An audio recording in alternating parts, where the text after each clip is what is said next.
What up guys, JT Anime Nerd here, bringing you all that nerdy goodness. Today, I'm here to right an injustice that was plagued upon a certain fandom.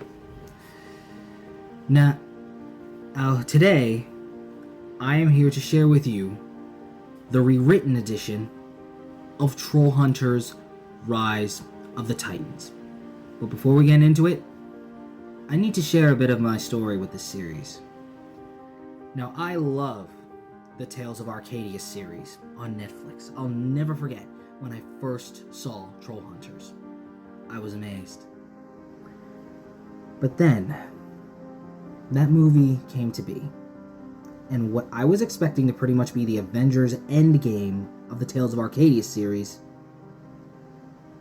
it let me down with that ending.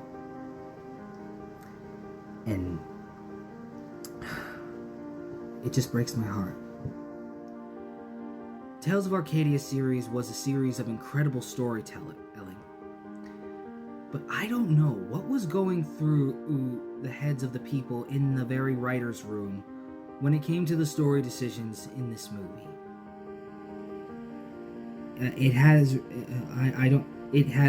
My anger with how this movie ended has hit the point where I have almost no respect for the people in that writer's room, because it felt like a twist. It felt, you want to know, and I can't believe I'm comparing it to this. It felt like Justice League 2016, as if the studio interfered and said, "No, we want you to change everything." But according to, or at least around that time, according to the people who were involved, it was all their idea. Tales of Arcadia was an inspirational series, but it really, the Rise of the Titans disappointed so much and ruined an entire story because it had the main character, who was the chosen one, go back in time to save the people he loved, but it ultimately turned his best friend into the chosen one, despite in a previous episode where it explained that the main character, Jim, was always and forever was meant to be the chosen one until the end. And that was that.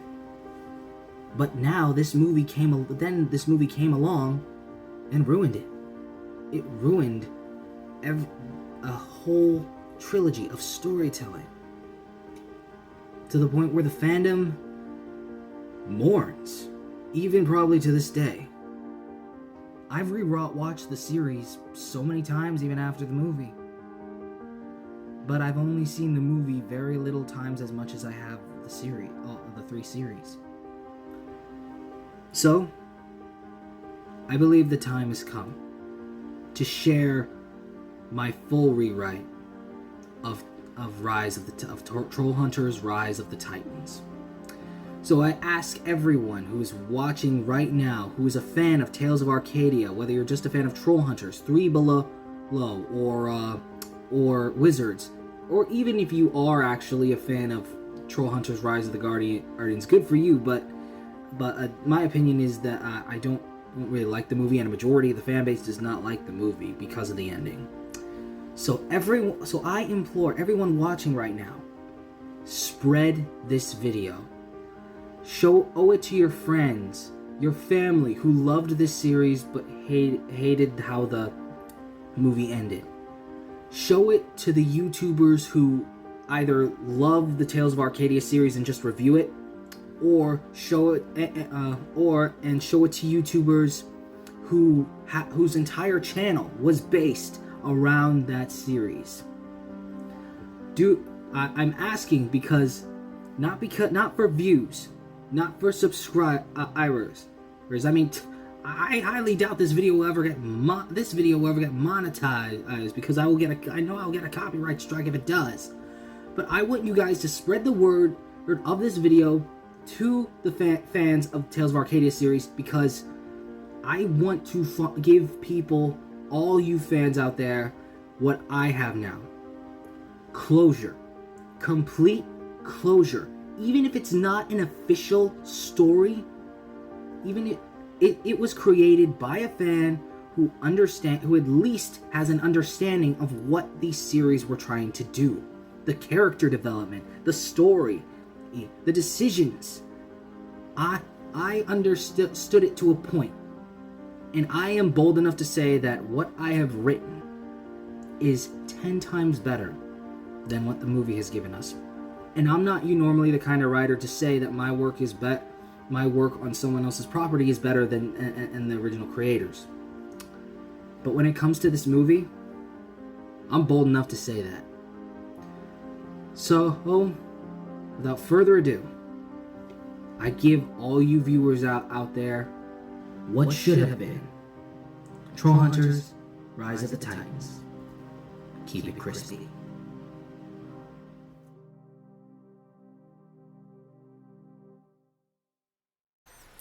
Gather around and allow me to tell you the story of stories, the final adventure, and the tale of all. We see Blinky open a book, reintroducing and recapping the eternal battle between mortal and magic, good and evil. Blinky tells the story of James Lake Jr., also known to us as Jim, the first human troll hunter. Jim narrates how he's come a long way since becoming the troll hunter, and appreciated the help of his friends throughout his adventures. Blinky then recaps the events of wizards and how Jim's troll hunter amulet was destroyed by a malevolent group known as the Arcane Order. And while one of them defected to the side of good, two still remain adamant on restarting the world using the Genesis seals. We then see Jim looking down at Arcadia. Even without the amulet, the fate of the world rests on my shoulders. But the question remains, do I have what it takes to protect everyone?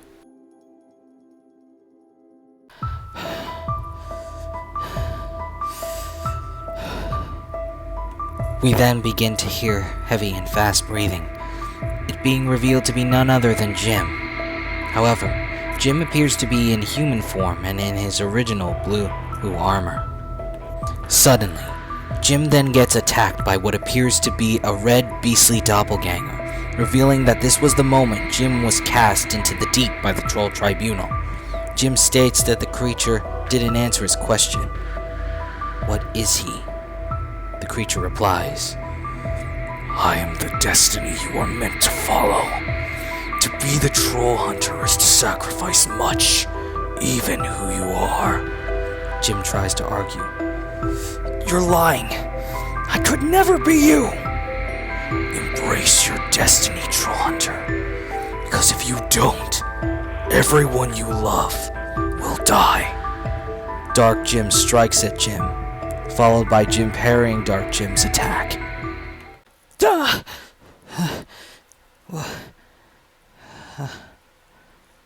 In that moment, in present day, Jim wakes up to his alarm clock, discovering that it was just a nightmare. Moments later, the school bell rings as Jim bikes his way to school as if everything had returned to normal. The voice of the announcer on the radio talks about how things are seemingly returning to normal after so much chaos had been happening in Arcadia Oaks. Moments later in class, Jim almost seems on edge as Senior Ool is giving a small lecture on the Spanish Inquisition. Claire, Toby, Krell, and Steve try to sway Jim's worries, but Jim is adamant on keeping alert, scared at when the Arcane Order will strike next. Jim's worries grow greater as he expresses his worry for Duxie and Nari, who they haven't heard from in over a month. Claire, however, reassures to Jim that as long as Duxie's with Nari, the world is as safe as it can be. These words give Jim a sense of relief, but not enough to sway his fears. Meanwhile, in Metro City, Duxie and Nari are taking a subway train all the way back to Arcadia Oaks in order to regroup with the Trollhunters. But Duxie casts his doubts until Nari proclaims, No more running, Duxie. Duxie's fears are quelled by Nari's words, but trouble soon strikes as Bellrock and Scrael have found them. Nari! We have tracked you down and we are bringing you back. Duxie does everything he can to fight back against Bellrock and Scrael himself, but in the end, the train would crash into Metro City Center, needing Duxie to use a surplus of his magic to keep civilians from getting hurt. After the train crash, Duxie would come to find Nari almost taken by the Arcane Order. In response, the Arcane Order threatens the lives of innocent people to persuade Duxie to let Nari be taken. Before letting her get taken, Duxie casts an unknown spell, followed by the two becoming unconscious and allowing the Arcane Order to take Nari. As the police arrive to see the Arcane Order teleport away with Nari, they pick up Duxie and bring him to the station. Meanwhile in Arcadia, Jim returns home from school to find Strickler and his mother waiting for him. Jim asks where the babies have gone off to which his mother replies that they finally got the last few adopted, ready to start a new life. One that Jim gave them a chance to live. Jim feels happy for the babies, but can't help but show an expression of melancholy at this moment. Barbara asks Jim what's wrong, to which he doesn't feel like the troll hunter he used to be. Not because he doesn't have the amulet, but because he's limited and can't protect anyone without it. Every hero in the annals of history has faced dark hours, young Atlas. In such moments, it's important to recognize one's limitations. Jim's attention is caught by these words, wondering what Strickler means. Strickler tells Jim to perhaps stay on the sidelines for now, so he doesn't risk the lives of himself or his comrades. Barbara tries to cheer Jim up, but his state doesn't seem to change, at least until he looks down at his mother's ring finger, noticing a ring on it. I would be honored if you stood beside me as my best man. Jim expresses how they've come far together, with Jim beginning as a student, enemy, friend, and now best man, claiming the honor would be all his. Just then, the phone rings. Barbara picks up, only for her expression to change from one of excitement to one of worry. Barbara then hands Jim the phone, saying it's for him. Jim answers to hear Krell's voice, telling Jim that it's about Duxie. That night, Duxie, not being all himself and holding on to a plant, the same one Nari was carrying on the train, is being questioned at the police station, to whom are getting nowhere with Duxie. Just then, Krell, Ricky, and Lucy enter the police station, posing as Area 49B agents in order to sneak Duxie out of the station. However, the Duxie that they know reveals herself to be Nari in Duxie's body, who uses her plant magic to help everyone escape the police station after Ricky glitches and gives away their disguise. Outside the station, Nari explains that Duxie used a transmogrification spell in order to switch their souls. Moments later at the Camelot base in the sky, Nari gets situated and chases Archie for fun. Toby asks if the world is still doomed since they still have Nari's body. Blinky then explains that both body and soul of the three primordial sorcerers must be present in order to unlock the Genesis seals, and so Duxie has bought them some time before the spell wears off. Suddenly, Krell notices something on his computer, realizing it's Aja, responding to his signal for aid since they'll need all the help they can get in order to combat the Arcane Order. Our heroes greet Aja at her arrival, Steve very much anxious to kiss her, but she swiftly refuses him. Steve immediately thinks it's because she found a new boyfriend due to a handsome-looking human exiting her ship, but it just turned out to be Eli, who hit a major growth spurt. Aja then explains that their next kiss would end up being their seventh, confusing Steve. Krell then explains that on Acaridian 5, the seventh kiss makes a baby, meaning if they kiss a seventh time, Aja will become pregnant. Steve and Aja then mutually agree that it's best they don't kiss until they've grown up enough to reach a decision like that, although the moment is most awkward for them. Meanwhile, Jim is happy to have all the help they can get, but Claire notices how down he's feeling. Jim stresses how important protecting the world and everyone he loves means to him, but Claire makes it clear that he's only human, to which Jim replies he is now.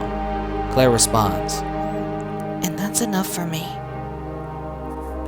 A moment later, the Trollhunters gather at the round table in order to discuss their next course of action. Blinky then explains that the Genesis seals are meant to awaken 3 powerful avatars of nature called Titans, elemental creations imbued with the Arcane Order's primordial energies that helped in the creation of the universe. Blinky explains that they've been left in stasis until their reawakening, but now the Arcane Order seeks to awaken them and have them travel to the center of the universe in order to rebirth the Earth, wiping out all life and resources in order to wipe the slate clean and remold the Earth in their image. Claire then asks where the center of the universe is, to which Blinky confirms is Arcadia, leaving everyone to wonder why that even is. Nari seemingly knowing something, but keeping quiet about it. Jim makes it clear that nothing is getting reborn, followed by him asking Nari where the Arcane Order could be, to which she has no knowledge of. Everyone then begins to spread out a bit and continue to the discussion. Meanwhile, Claire tries speaking to Nari, stating that she's been kind of gloomy ever since they got her out of the police station. Nari states that she's just worried about Dukesy, and that it's her fault he's gone. Claire tries to make it clear to Nari that Dukesy's strong and that he'll pull through, but Claire then begins to realize that there's a reason Nari's worries about Dukesy are as deep as Jim's feelings about everyone and he loves. Claire then realizes that Nari is in love with Dukesy, to which she admits to Claire. I may be a child in primordial years, but I've lived long enough to know what love feels like. Nari then explains how in that 1 month of hiding, Dukesy practically showed her the world ever since she finally left Camelot, all thanks to his magic. This was enough for her to have feelings for Dukesy, but knows that he only sees her as a little sister, and now she feels like she's become a burden to him, and everyone risking their lives to protect her. Nari then begins to contemplate on if they should just destroy her. That way the Arcane Order can never unlock the Genesis seals. However, Claire makes it clear that this family doesn't sacrifice their own, and that they'll keep fighting on till the end, making Nari very happy. Meanwhile, at an abandoned railway, the Arcane Order begin their ritual to unlock the Genesis seals, but discover that Dukesy's soul is inhabiting Nari's body, making the ritual impossible to complete. Belrock and Skryl decide to use their own magic to break the spell, causing pain to both Dukesy and Nari. As the heroes of Camelot take notice of her pain, Nari tells the group a prophecy to come. Trollhunter make 9th configuration. Excalibur must be drawn. Chronosphere will make right. After much pain, Dukesy awakens, returned to his body. This also means Nari is in the hands of the Arcane Order. Everyone questions Dukesy on what was just said, but Dukesy's at a loss, with everyone believing that Jim must have the answer since his name was mentioned. However, Jim states that he doesn't know what Nari meant about 9th configuration. He doesn't even have his amulet to count on in this situation. Just then, Aja and Crow present Jim with a brand new amulet, made from Merlin's original blueprints and Acaridian Heartstone, confusing everyone at the knowledge that their planet even has a Heartstone. However, Aja states that after their escapades in Troll Market, they noticed that the Heartstone resembled their planet's planetary crystal core, and so now call it a Heartstone for short. Before testing the amulet, however, Jim asks Dukesy where Nari might be, to which he responds it was a circular area with rails on the ground. Blinky then surmises that it must be a railway roundhouse, a station for trains to switch between rails. A moment later, Claire portals the Trollhunters, Acaridian twins, and Dukesy and Archie to the roundhouse, but find nothing. Dukesy then surmises that the roundhouse is being used like a magic circle for an illusion and incantation, and so breaks the sigil, with the Arcane Order exposed. Jim activates his amulet, revealing his new armor and sword to boot. The Trollhunters together try to attack the Arcane Order, but they're protected by a magic barrier. In a reckless rush, Jim swiftly swings his sword as much as he can in order to break the barrier, but to no avail as the Arcane Order completes the ritual and escaped victorious. The amulet failed. I failed. So what now? The Titans will rise. In Greenland, Brazil, and the South China Sea. The fire, ice, and earth titans rise and begin walking toward Arcadia. Back in Camelot, the Trollhunters watch the news as the titans begin advancing toward Arcadia, with Aja stating that they'll converge in 18 hours and 6 minutes. Blinky then states that Merlin's grimoire spoke about the Chronosphere, and that it lies within the grasp of troll dragons, a race of trolls so secret that only Vendel was the last troll to ever meet one. Archie thinks his father Charlemagne might know where they are since he's as old as Merlin. However, Aja then states that even with the Trollhunter back, they need a contingency plan in case all else fails. Aja then claims that they should evacuate the Earth, much to everyone's protest. Blinky argues and asks if Aja has any trust in their Trollhunter, but Aja states that it's not about trust, it's about being realistic. As everyone argues, Steve out of everyone shouts for them to stop, stating that they can't argue or play it safe, and that the amulet chose Jim and brought them all together for a reason. Steve then asks everyone to trust Jim, to which they all agree, with Aja claiming that they'll do things Jim's way until things get too hectic. Jim then recounts Nari's words of stating Excalibur must be drawn, followed by asking Stuart and Krell to retrieve Excalibur. Duxie then asks about the remnants of the team, to which Jim states that they need to do everything they can to take these titans down. A perturbed Aja, however, tells Krell and Eli to contact Varvatos and Zadra to deploy the secret weapon and evacuation ships from Acaridian 5. Moments later at the top of Camelot Tower, Stuart, Eli, and Steve, equipped with his armor and toothache axe, prepare to depart to retrieve Excalibur. Before leaving, Aja expresses her admiration for Steve with the way he took charge at the meeting. Steve replies that he learned from the best. Aja then causes a bit of a tense moment between her and Steve with her next words. If you did have children, they'd be lucky to have a father like you. Steve has no words as he and his team then flies away in their ship. Both Steve and Aja are left to ponder after these words have been said.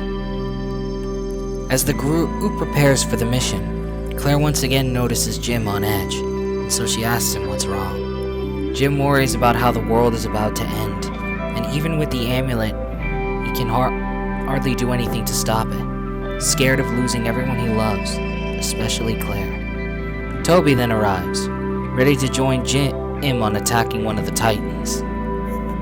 Meanwhile, Archie talks to his father Charlemagne about the Chronosphere, but Charlemagne states that it's an artifact that holds the power of infinite time, being able to tell both the past and future. Charlemagne even reveals that the leader of the troll dragons, Zhongxi, is the one who possesses it, and never averts his gaze from it due to him believing that it will show him the day he will be destroyed, and so hopes the Chronosphere will help him avoid it. Due to this, Charlemagne refuses to help, believing the relic will only bring chaos, but changes his mind after Archibald reignites Charlemagne's fire after mentioning that it was Nari who told them about the Chronosphere. This making Charlemagne realize how important the relic must truly be if one of the primordial sorcerers told them so. As Charlemagne brings Claire and company to Stonecarver Bridge in China, Claire mentions that he could have brought them here with her shadow magic, but Charlemagne notes that troll dragons are weary of magic and have their lair protected from any kind, including shadow magic. As the group enters the troll dragon troll market after an encounter with the authorities, Zhongxi sees within the Chronosphere that they've arrived. The group is then surrounded by troll dragons, ready to escort the group to Zhongxi. Meanwhile, Jim and company ready themselves to face the Ice Titan while Duxie and company handle the Earth Titan. Despite their efforts, neither Jim nor Duxie's group can bring down their titans. Aja then tries to catch Skryle's attention while Nomura takes on a mind control of Nari. Strickler then helps Jim escort powerful Acaridian explosives to the Ice Titan, only for the cable holding Jim to fall. Strickler saves Jim, but his wings freeze too fast and then end up falling onto the frozen ground. Meanwhile, Nomura does everything she can to try and defeat Nari, but in the end, Nomura would be drained of her life force by the Earth Titan's vines, turning her to stone, and then shattering her in response. This act, however, begins to place a crack within Nari's mind control. making her realize what's happening, and so a tear falls from her blank expression. Back in Greenland, Strickler then hugs Jim and tells him he's the son he never had, followed by asking him to take care of his mother for him. Strickler then takes the Arcadian explosives and flies toward the Ice Titan, much to Jim and Barbara's distress. Strickler then sacrifices his life, with Jim calling out to Strickler, "Died!" Barbara and Jim take a moment to cry, but then looks in horror as the Ice Titan reconstructs itself and continues advancing toward Arcadia. Moments later, Jim and Barbara cry within the lab in Camelot. Jim blames himself for Strickler's death, but Barbara assures him that Jim did what he felt he needed to do, just like Strickler did. And in the end, he died a hero so Jim could live a hero. Barbara then expresses how neither of them can give up, no matter how hard the struggle, but also reminds Jim to remember that he's not alone, and that the ending of this story has yet to be written. Toby then enters the room, telling Jim that they've lost contact with Claire and have to go to Hong Kong. Back in Troll Dragon Troll Market, Claire's group are presented to Zhongxi, who's ready to execute them, knowing that they're here for the Chronosphere. However, Claire tells Zhongxi that the Titans have been awakened, much to Zhongxi's shock. In response, he looks into the Chronosphere only to discover that the future set is that the Arcane Order wins, which shocks Claire and company. Claire tries to argue that it's only one possibility, but Zhongxi is adamant on believing that this is a future that is set in stone, and so blames the Trollhunters for its inevitability. Before Claire and company can be executed, Archie comes to their aid, leading to a fight that involves a chase to retrieve the Chronosphere. Meanwhile, Jim and company arrive in Hong Kong to save Claire and company, but are greeted to the arrival of Bell Rock's Fire Titan. Jim doesn't know what to do, but help arrives in the form of an Arcadian giant mecha version of Gun Robot from TV, piloted by Barbados Vex, much to Jim and Toby's excitement. As the group watches in awe at the awesomeness of Eli's creation fight the Fire Titan, Zadra then arrives with countless Arcadian ships, ready to evacuate Earth once Aja says the word. Jim then confronts Aja for going behind his back on this one involving the evacuation, but Aja argues that they can't pin the hope of an entire planet on faith in Jim alone, as Jim tries to argue that it's up to him to stop the Arcane Order. Aja then slaps Jim. And what did Strickler die for? These words ultimately resonate with Jim, making him finally think a little bit clearly after everything. Jim then breaks down crying, tuning out everything happening around him. Jim expresses how, however, since he was chosen by the amulet, everyone put their faith in him, and time after time, he just kept failing. Jim knew at this point he couldn't afford another failure, and felt that he had to take on the burdens alone, something every troll hunter in history has had to do, except for Jim, who believes he finally had to do that very thing Kanjigar warned him to do. Aja then kneels down to make eye contact with Jim. This story, it's not just yours anymore. You are the troll hunter, guardian of the planet Earth. But now, you're not alone anymore. We together protect Earth. We are all troll hunters now. Back in Troll Dragon Troll Market, Claire and company try to escape as the bridge above them seems to be collapsing, seemingly making Troll Dragon Troll Market collapse as well. Zhongxi retrieves the Chronosphere but is ultimately ended by a pile of rubble that falls on him, allowing Claire and company to obtain the Chronosphere. Back outside, Barbados unleashes every weapon in his mech's arsenal but is being outmatched, ultimately being defeated. Aja and Barbados vote to leave, but Jim and Toby won't stand by and just leave the others. Meanwhile, Blinky tries to escape using a horn gozle, but a piece breaks off, leaving Jim to use the burning crystal to finish the entrance, burning his hand in the process. As the entrance closes, Archie and Charlemagne stay behind in order to keep the troll dragons at bay, seemingly sacrificing themselves. The gun robot then falls into the water, collapsing the bridge as a result.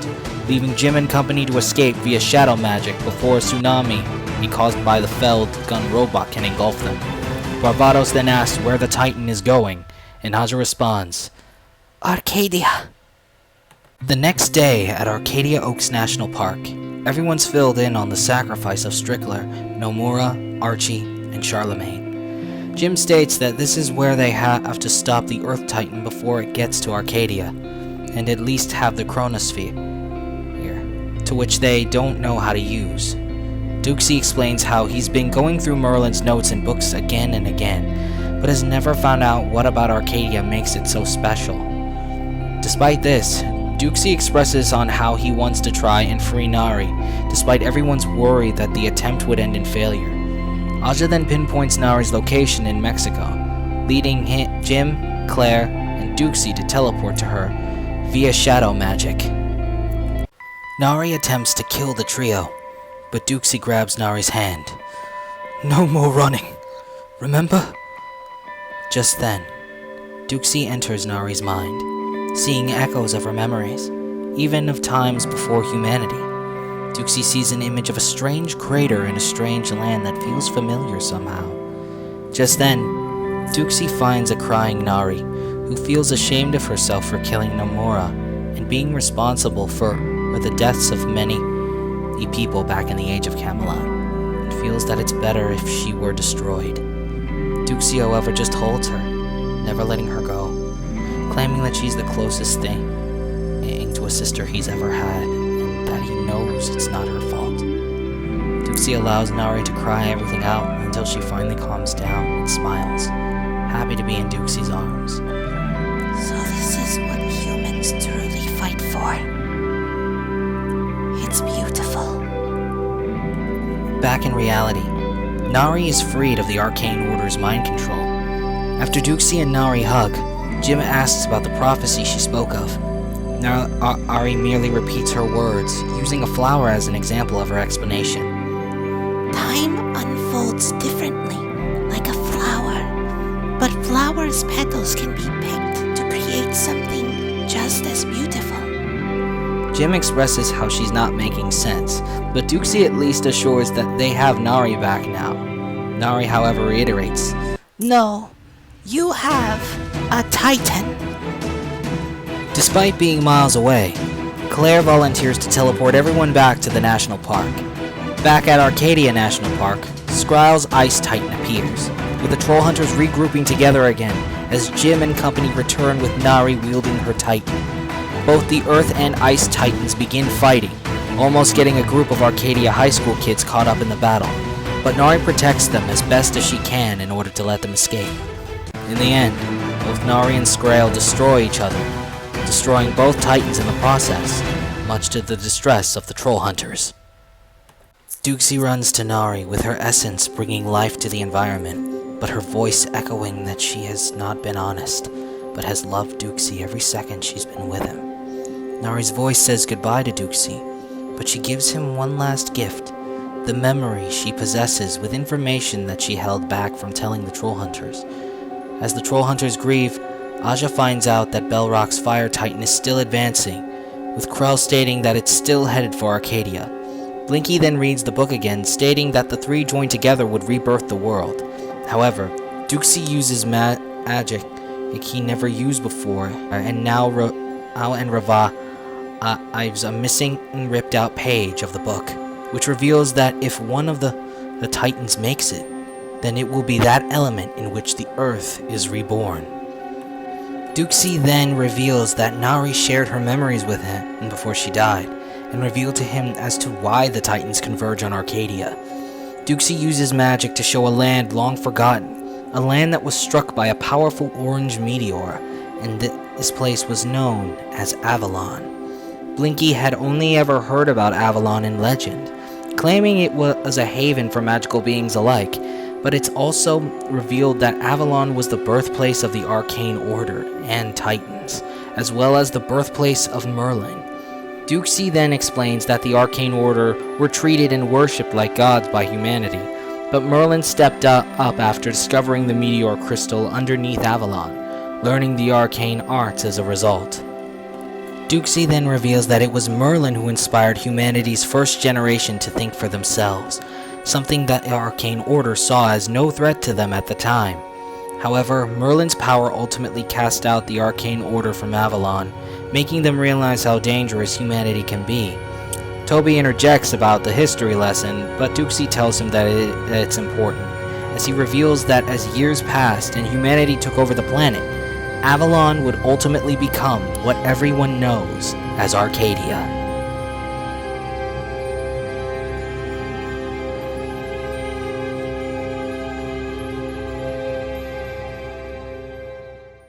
Meanwhile, Steve, Stewart, Eli, and Krell finally arrive at the Excalibur site, where they left it after the events of Wizards. However, things took an odd turn when volcanic magma starts appearing from the ground. Suddenly, fire golems appeared from the ground, seemingly Belrock's creations, as she and Skryl must have anticipated Nari's prophecy, and somehow knew they'd be here.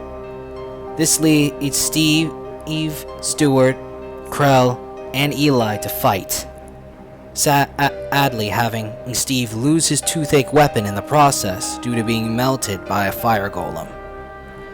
In the end, they ultimately do succeed, but are unable to take Excalibur out of the stone. Stewart provides a backup plan. Meanwhile, the Heartstone within Troll Market begins to glow, reacting to the Fire Titans coming. Back at the National Park, the group still wonders how Arcadia being Avalon means Arcadia is the center of the universe. The mention of an orange meteor makes Aja remember something about the legend of Galen, stating that before Acaridian 5, Acaridian Prime, Seklos and Galen's original home planet, was destroyed after its planetary crystal core exploded due to an energy overload. Legend states that pieces of the orange crystal core spread throughout the universe. Blinky ultimately puts two and two together by stating that the reason Arcadia has attracted trolls, extraterrestrials, wizards, and developed magic is because Troll Market's Heartstone is the primordial Heartstone, the progenitor of all Heartstone that came before it, which in truth is a piece of Acaridian Prime's planetary crystal core. Meanwhile, Stewart and company then show that they're on their way back to Arcadia with Excalibur in the stone in hand. Jim then informs them to return to Arcadia and regroup, much to Steve's annoyance. Aja also tells Krell that the moment he can, to send out an evacuation order. The time has come to evacuate planet Earth. Within the pod, Eli notices Steve thinking hard about something as he stares out the window. Eli asks if Steve's thinking about Aja, to which he denies, leading Eli to ask if he's thinking about what Aja said about being a father. Steve then goes on about how he's learned a lot ever since the day Jim asked for their help, who he wants to be, who he knows is his family and friends, but nothing they've gone through could ever have made Steve father material. Eli, however, expresses how Steve seems to have grown up, though, with what he said about Jim being an example. Steve, however, argues that the best thing he can be is a knight, a profession that would just make the kid worry. However, Steve does express how he'd at least be a better father than his dad, as he hasn't seen him in over a year, could ever be. Eli then shares a few words of wisdom. If you're looking for fatherly advice, I don't think anyone can give you any. Being a dad is just something you can never be ready for. Just like how we weren't ready when we decided to become creep slayers. Steve thanks Eli for his words. Eli then replies, For the record, I think you'd make a great father already. Meanwhile, Jim and company have unanimously agreed that the Earth needs to be evacuated. Aja contacts people at Area 49B, who then convinces the main government to have all communications ready for use. Krell then sends a message through multiple means across the Earth. Krell introduces himself and the planet he comes from, and would solemnly state that Earth is under the biggest threat it's ever been, and that they were working with the government and sending ships to evacuate the inhabitants of the planet to Acaridian 5.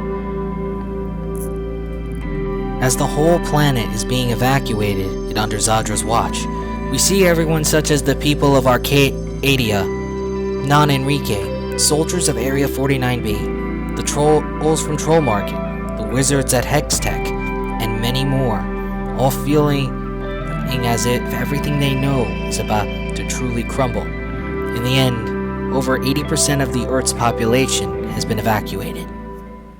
Back in Arcadia, the Trollhunters reunite, Excalibur in front of them all. However, Belrock's Fire Titan arrives on time, almost at the Primordial Heartstone. Just then, the Primordial Heartstone rises in response to the Fire Titan's arrival. Duxie states that the energies are similar and attracted to each other like magnets, and so we'll have to destroy one of them to disrupt the attraction. Blinky states that no weapon is powerful enough to destroy the Primordial Heartstone, and so leaves the only option left being to destroy the last Titan. Jim struggles to know how to pull Excalibur out of the stone, but then Steve realizes that it's them, the 9 main members of the team that is the configuration, much to everyone's surprise that Steve has matured and grown smarter over the course of their adventures. Jim then has the other 8 main members place their hands on the stone, leaving Jim to pull out the sword, only to realize that it's still not budging. Jim panics and begins to think for a second, then looks at Steve, dressed in his armor. Jim then realizes, it's not me. It's you, Steve. Shocked at the thought, Steve tries to downplay his importance in all this, but Jim persists. Jim states that Gunmar was his story, Miranda was Aja, Krell, and Varvados' story, and that Nari was Duxie's story. Now it's Steve's turn to tell his story, claiming that he's come a long way, from bully to friend, and from friend to knight. This is as much Steve's story as it is all of theirs, with Jim claiming, I'm not the hero of this story. You are. Hesitant, Steve decides to pull the sword, ultimately succeeding in the end, and has been chosen by Excalibur to be its new champion. Destiny's a gift. Our loved ones gave their lives, but we are here in this very moment of quiet desperation. And we've learned that what feels like a burden pushing down on our shoulders Is actually a sense of purpose that lifts us to greater heights. Never forget that fear is the precursor to valor. That to strive and triumph in the face of fear is what makes us heroes. Don't think. Become. That's what you always taught me, Jim. Even before we became friends. The Trollhunters ready themselves for the final battle, as Jim dons his armor and sword. The Fire Titan arrives, ready to complete its purpose. The Trollhunters then ride atop Stuart's truck, enchanted with Duxie's sticky spell to help everyone get on the Fire Titan. As they close in on the Fire Titan, they're able to latch onto its leg. Meanwhile, Eli deploys his Acaridian parking drones to distract Belrock as the Trollhunters try and make it to the top. Creep slayers for life. As the Fire Titan is mere steps away from the Primordial Heartstone, the Trollhunters confront Belrock for the final battle. Despite the intense battle and giving it everything they have, the Trollhunters, even Steve, are ultimately knocked off the Titan. As the Trollhunters stand, they witness in horror the Fire Titan grabbing the Primordial Heartstone, beginning the rebirthing process. Throughout the world, fissures and volcanoes filled with molten lava and fire begin to sprout throughout the world. As the Trollhunters look up in seeming defeat, Belrock states that in just mere minutes, the world will be reborn and finally molded into the perfect world, the one humanity has destroyed. The Trollhunters are at a loss, wondering what to do. Just then, Duxie remembers that the core of the Chronosphere is a time stone, capable of manipulating time. Duxie then pulls out the Chronosphere and rips it apart to expose the time stone. However, a flaming fissure begins to form within Arcadia, leading Stuart's truck to fall all in and Duxie to drop the time stone, which falls near Jim's feet. Duxie then tells Jim that Nari said he knew what to do with it, and so Jim decides to take a leap of faith and attempt to harness the time stone's power, not really knowing what'll happen as a result. We then see Jim back in the deep, just like the dream he had a couple mornings ago. Thus then, he continues his battle with his darker self from where he left off. His darker self begins to berate him, telling him that he's weak, stating that he can't protect anyone, and with him as Troll Hunter, the world is bound to end inevitably. Jim keeps trying to argue his point, but he keeps getting distracted during the battle. Ultimately, he coming at the mercy of his darker half. His darker half asks him, what if this blade should turn on his friends? What if the amulet, it should be used against them? Then what if his existence is no more? Or does he really think he can save everyone? At least the way he is now. Can he truly be the troll hunter everyone needs him to be? Jim then and solemnly states that no, he can't be. He can only be the troll hunter he knows how to be. He can only save people the only way he knows how. He knows he'll succeed, but he also knows he'll fail. And he states that even if he does end up dying because of this, there will always be new heroes to carry on the fight. And that no matter what, he'll put all of his faith toward his friends. Just as he'll always protect them, he knows they'll always protect him. And together, they'll all protect the world. Because he's not just the troll hunter alone. They're all troll hunters. Just then, Jim starts to get the upper hand on his dark half. After a lengthy battle, he ultimately stabs it through the chest, finally winning the fight. Surprisingly, however, his dark half congratulates him, stating that he may not be too bad of a troll hunter. In fact, he may end up being the best. Jim's dark half then disappears, and that's when Jim begins to see a light above in the deep.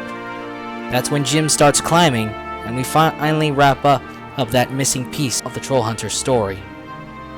Back in reality, the time stone abruptly shatters in Jim's hands, making the troll hunters feel something they hadn't in a long time: defeat. Despite this, Steve motivates Jim to keep fighting. Even the word hopeless isn't devoid of hope. Jim nods in agreement with Steve. Jim then states that themselves is all they'll need as they ready for round 2. Bellrock, now empowered by the primordial Heartstone, begins creating an army of small fire golem grunts made from the body of the fire titan that begin to surround the troll hunters. Suddenly, a familiar large figure slams down and destroys a few of the fire golems upon impact. As the smoke clears, the figure is revealed to be none other than Drawl, seemingly alive again, much to Jim's shock. The troll hunter always answers the call. This time, we answer the troll hunter's call. The troll hunters turn to see a glorious sight, a huge portal where each one of the troll hunters' fallen comrades came from, a portal through various moments in time. Lively. Nomura, Strickler, Vendel, Kanjigar, Dea, former troll hunters, Nari, Mother, Kubrits, Buster, Tronos Maru, Aja and Krell's parents, Merlin, Morgana, Nimue, Arthur, Lancelot, Galahad, and Knights of Camelot, as well as Angkor enter the portal to aid the troll hunters, who are more than happy to see their long-fallen allies again. Despite this, the troll hunters still look upon the army that still outnumbers them, even with their reinforcements. Toby ponders if there'll even be enough. Just then, a familiar voice is heard. Oi! How's this for enough? We then see none other than the trolls of Troll Market, changelings, the wizards of Hextech, led by Zoe, soldiers of Area 49B, and the people of Arcadia, headed by Barbara. All here to help after seeing the evacuation message Krell sent out. You mess with Arcadia! You mess with our children! You mess with our friends!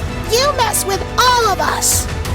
The troll hunters then look in awe as a familiar ship begins to fly overhead, piloted by Zadra. Sorry I'm late, Your Majesty, but I thought I'd bring in the cavalry! We then see the Talon Phalanx and the Foo-Foos enter the fray. Just then, a hole opens up in the ground, surprisingly revealing Archie and Charlemagne, who now rule over the Troll Dragons and are ready for battle. Everyone converges and forms a united army, ready to defend Arcadia till the end. Belrock expresses her prideful boasting of what appears to be an act of desperation on the Trollhunters' part. You think this will be enough, Trollhunter? It's not Trollhunter, Belrock. It's Trollhunters. Now let's kick some butt, snack! In one swift motion, the Trollhunters band together and charge at the fire golems, beginning the greatest final battle in both Avalon and Arcadia's history. Despite their reluctance to team up, Anglerot and Toby work together to fend off some of the fire golems. Duxie, Merlin, Morgana, Galahad, and Arthur fight together against a common enemy, feeling more united than ever since the age of Camelot. For the first time in centuries, the trolls are united, and even with their changeling counterparts, all thanks to the efforts of Nada Enrique, who continues to fight alongside Blinky, Arg, Vendel, and Drawl. Charlemagne and Archie stand together as they combine their prowess to destroy the fire golems, while Duxie, Zoe, and Nari work together, with Zoe reminding Duxie that he owes her a date, making Nari a little jealous. The Terran family of Acaridian 5 stand united with Kubritz, once again leading the soldiers of Area 49B, and Tronos Madu, who Aja and Krell's parents can finally make things right with. Mother, Buster, and Stuart hilariously work together to join the fight, despite Stuart's worry for his own life. Steve and Lancelot reunite in battle, with Lancelot proud of Steve for becoming a worthy successor to Excalibur, and helping to form a new union of knights never before seen in history. Eli works with the Foo-Foos alongside his parking drones, taking down hordes of fire golems. Strickler and Nomura aid the people of Arcadia, with Strickler sharing a kiss with his love, Barbara, in the midst of battle, before continuing the assault. Claire and Toby stand together side by side, fending off as many fire golems as they can, proving themselves worthy as the first two allies of the Trollhunter. Finally, Jim joins his fellow Trollhunters in battle, all of them fighting side by side, united for the first time in Troll history. During the lengthy and ferocious conflict, Jim expresses how Steve needs to get to the top of the Titan to defeat Belrock. With the aid of Nimue, who is surprised to find Steve of all people worthy of Excalibur, she helps them now out through the fire golems and ascent and the fire Titan, finally confronting Belrock for the last time. Meanwhile, the Trollhunters below do everything they can to both bring down the last of the fire golems and bring down the fire Titan by attacking its legs.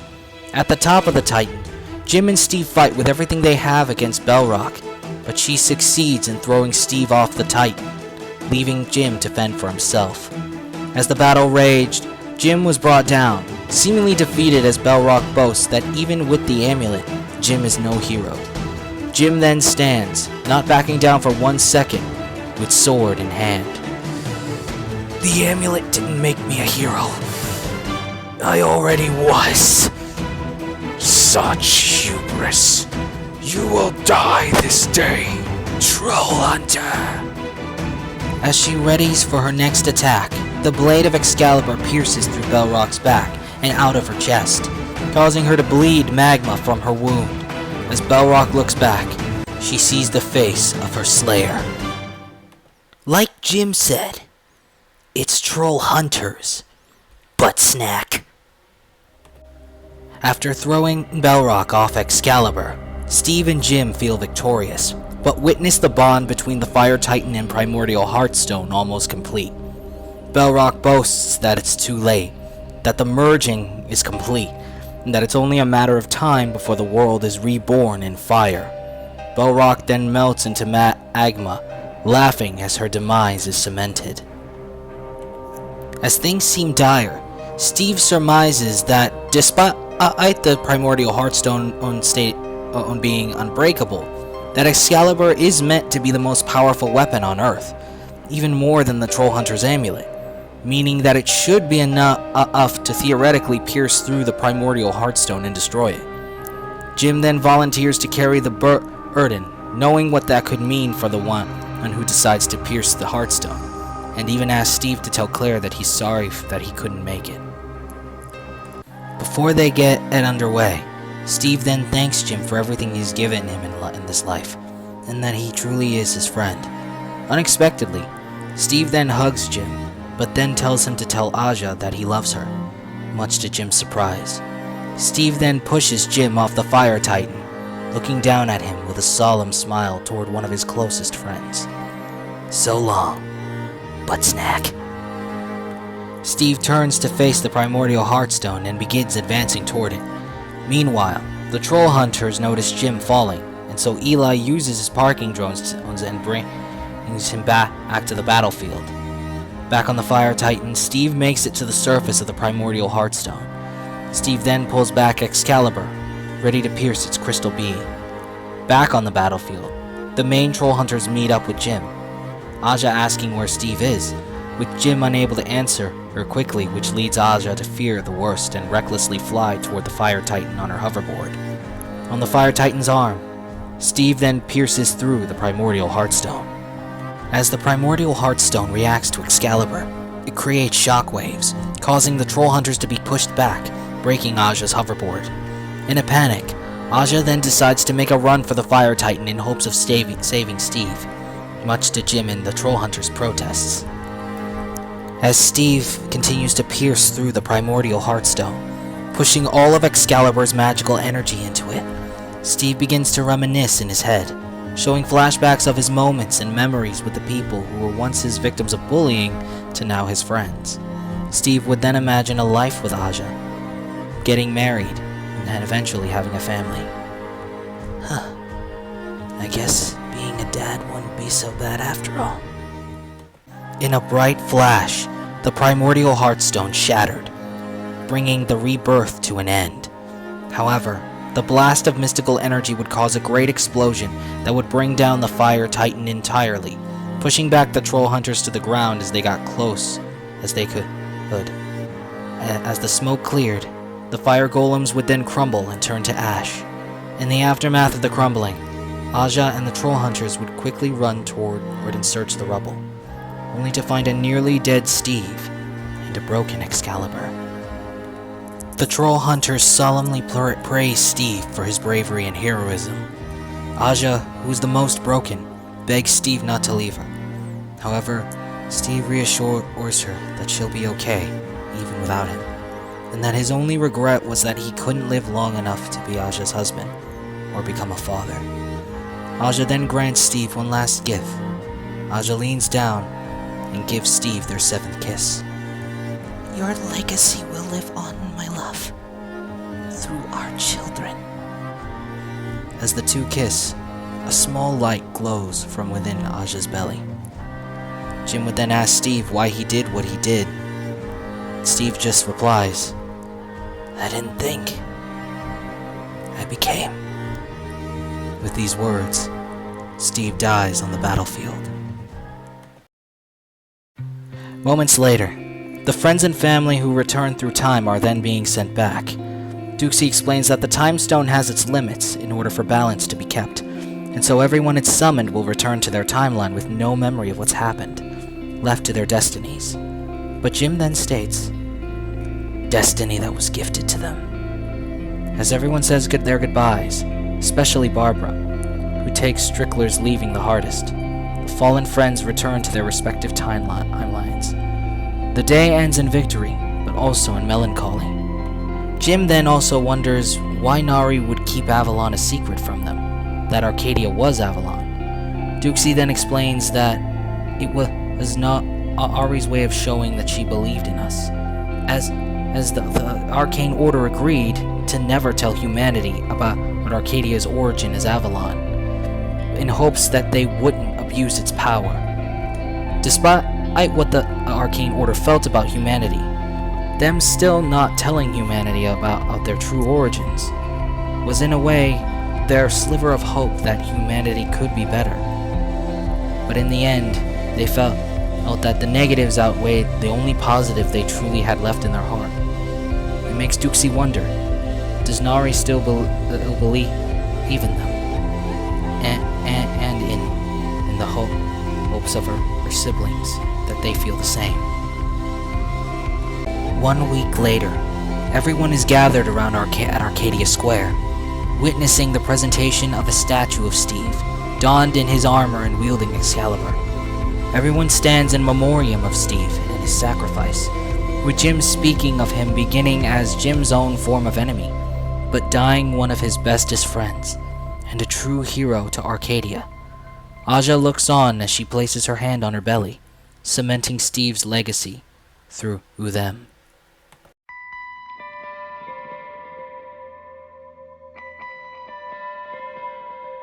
We then return to Blinky in present day in his new study, as he reads the last of the book he opened at the beginning of the story, stating that after that day, the Trollhunters went their separate ways, as the world no longer needed them as heroes, but as people. As the years pass, we see a time skip where a grown Toby proposes to Darcy, who says yes to the proposal. In the bookstore, a grown-up Duxie and Zoe are cleaning, now the owners of the bookstore, and keeping the memory of the old era alive with the old painting of Duxie, Morgana, and Merlin hanging on the wall. Crow lives a life as a DJ in Arcadia, forever making his mark on the world. On Acaridian 5, Aja is happily ruling as queen, as well as raising her 7 blonde-haired Acaridian children who all tackle and climb on her in fun. Below the palace, Varvados Vex looks up at Aja alongside an older Nana Domzalski, who is now older and is being supported by an Acaridian respirator and hover chair, followed by the two holding hands in happiness. An older Barbara lives alone in retirement, but keeps the memory of her true love of Strickler alive by still wearing her engagement ring to this day. Back at his study, Blinky then ends the story he's telling. It's then revealed that Blinky, accompanied by Arg, has been telling this story of the final adventure to a little toddler girl. Just then, a grown-up Jim and Claire arrive to pick up their daughter. I hope Petunia wasn't too much trouble. Knowing her, Grandpa Blinky could handle it. After Jim and Claire say their goodbyes to Blinky and Arg, the family then exits the study, revealing a newly built troll market under Arcadia. Statues of Nomura, Strickler, and Drawl are shown to hold up the foundation of new troll market. Destiny. Destiny is a gift. Some go their entire lives living existences of quiet desperation, never learning the truth that what feels like a burden pushing down upon our shoulders is actually a sense of purpose that lifts us to greater heights. Never forget that fear is the precursor to valor, that to strive and triumph in the face of fear is what it means to be a hero. Don't think. Become. I want to thank everyone who feels as passionate about this series as I do, as if not for you guys, I honestly wouldn't even be a writer at this point, because your comments about the summary of this rewrite I put in the comment section of various YouTube videos that reviewed the movie gained a lot of positive feedback. Without that feedback, I wouldn't have decided to take writing seriously. If you guys enjoyed this video, then I encourage you to like, share, Hulk smash that subscribe button, and click that notification bell to stay updated on the latest videos. Also, be sure to check out our merch store linked in the description and pinned comment below, as well as our Buy Me a Coffee page down in the description, so you can donate to the channel and help us grow and create higher quality videos. With all that said and done, I'm JT Anime, and keep it crispy, everyone.